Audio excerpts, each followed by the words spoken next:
Welcome to today's podcast. I'm going to discuss a topic that affects millions of people worldwide. Why do people stay poor, and what keeps them trapped in financial hardship? The factors that keep people poor can be divided into two main categories: external systemic barriers and internal psychological factors. Let's start with the systemic barriers. In 2025, we're seeing several economic factors that perpetuate poverty. The federal minimum wage in many places remains a poverty wage, with full-time workers earning below the poverty threshold. Housing costs disproportionately burden low-income households, with those earning less than $30,000 often spending over 40% of their income on housing alone. Global economic issues also play a role. High government debt and rising interest rates have constrained fiscal policies, while many low-income countries remain dependent on volatile commodity exports.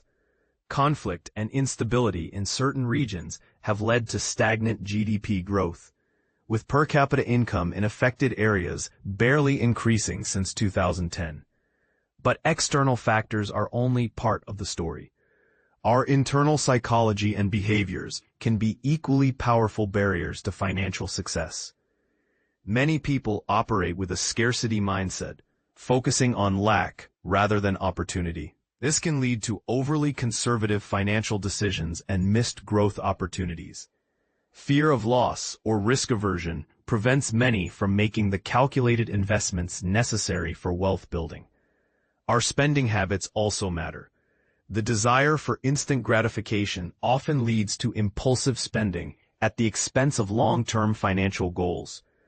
Social comparison, trying to keep up with the Joneses, can drive us to spend beyond our means. So how can we break free from these cycles? First, cultivate a wealth mindset. Challenge negative beliefs about money and focus on creating value rather than just consuming. Set clear, specific financial goals using the SMART framework: specific, measurable, achievable, relevant, and time-bound. Second, develop multiple income streams rather than relying solely on a single paycheck. Automate your savings and investments to ensure consistent progress toward your goals. Third, practice delayed gratification and emotional resilience when making financial decisions. Recognize when fear or greed might be driving your choices. Finally, don't go it alone.